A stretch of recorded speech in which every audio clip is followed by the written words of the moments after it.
नीति वचन 12वां अध्याय, जो शिक्षा पाने से प्रीति रखता है वह ज्ञान से प्रीति रखता है, परंतु जो डांट से बैर रखता है वह पशु सरीखा है। मेरे प्रियो, जब आप नीति वचन 12वें अध्याय का मनन करेंगे तो यहां पर हमें सीख और डांट के विषय में वर्णन मिलता है। जो वचन हमको सिखाता है कि हमें और आपको अपने जीवन में ज्ञान को और सीख को हमेशा अपनी जिंदगी में निरंतर बनाए रखना है। और इसलिए वचन मुझे और आपको इस ओर इशारा करता है कि ज्ञान तभी बढ़ता है जब हम सुधार को और डांट को स्वीकार करते हैं। लेकिन जो ताड़ना से बैर रखता है या नफरत करता है वो निरा मूर्ख है।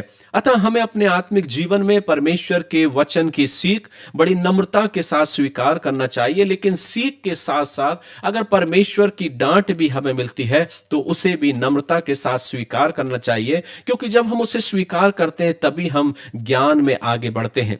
पद 2 से लेके आगे पदों को अगर पढ़ेंगे तो लिखा है, भले मनुष्य से तो यहोवा प्रसन्न होता, परंतु बुरी युक्ति करने वाले को वह दोषी ठहराता है। यह वचन मुझे सिखाता है कि हम और आप अपने जीवन को एक धार्मिकता के जीवन और एक भले नम्रता का जीवन अपनी जिंदगी में जिए, क्योंकि प्रभु ऐसे जीवन से प्रसन्न होता है। कोई मनुष्य दुष्टता के कारण स्थिर नहीं होता, परंतु धर्मियों की जड़ उखड़ने की नहीं। यहां परमेश्वर का वचन यह सिखाता है कि जो धर्मी है उनकी जड़ कभी हिलाई नहीं जा सकती। क्यों? क्योंकि उनका जीवन परमेश्वर की वचन की गहराई में पकड़ा रहता है और वे अपने जीवन को परमेश्वर के वचन के अनुसार जीते हैं। इसलिए दुष्ट चाहे कितने भी प्रयास क्यों ना कर लें, वे धर्मी की जड़ों को कभी नहीं उखाड़ सकते। चौथे पद में लिखा है, भली स्त्री अपने पति का मुकुट है, परंतु जो लज्जा के काम करती है वह मानो उसकी हड्डियों के सड़ने का कारण होती है। यह पद इस ओर इशारा करता है कि एक भली स्त्री अपने परिवार और अपने वैवाहिक जीवन का निर्माण करती है। और यह वचन मुझे और आपको यह सिखाता है कि भली स्त्री अपने पति का मुकुट है, अर्थात वह उसके लिए एक आशीष का कारण है, एक शोभायमान मुकुट के समान है।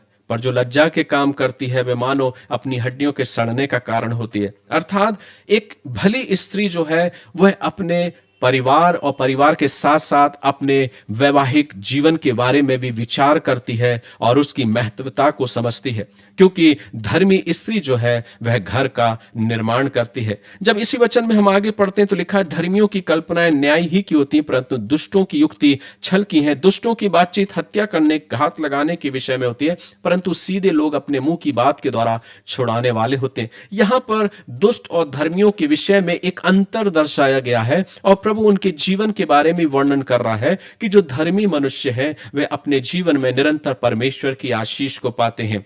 पद 10 जो है वो इस 12वें अध्याय का और साथ ही साथ पूरी बाइबल का एक अनोखा पद है। जब 10 पद को हम पढ़ते हैं तो यहां लिखा है, धर्मी अपने पशु के भी प्राण की सुधि रखता है, परंतु दुष्टों की दया भी निर्दयता है।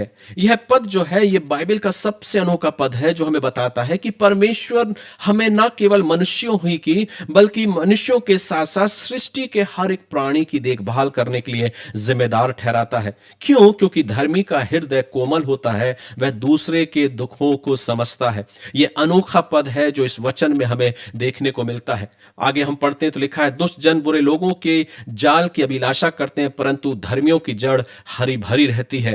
बुरा मनुष्य अपने दुर्वचनों के कारण फंदे में फंसता है, परंतु धर्मी संकट से निकास पाता है।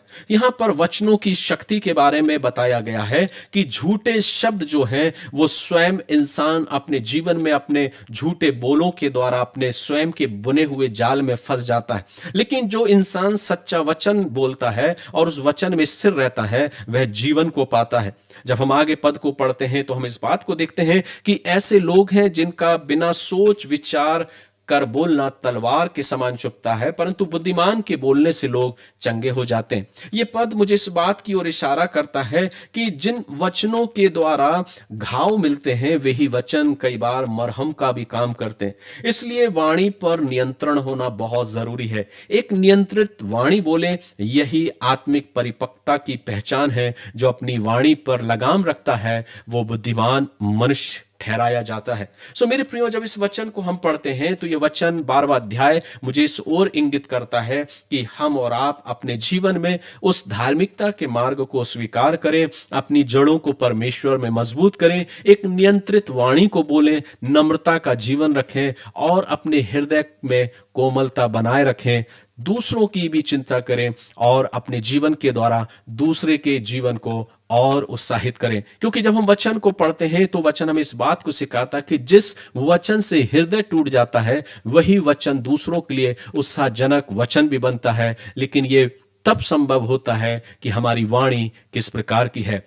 आइए मेरे प्रियो, हम परमेश्वर का धन्यवाद करते हैं कि प्रभु हमें यह अवसर दे, ये मौका दे कि हम नीति वचन 12वें अध्याय का मनन करें और इसके अनुसार अपने जीवन का निर्वहन करें। ईश्वर पिता आप सभी को इस वचन के द्वारा आशीष प्रदान करे। God bless you.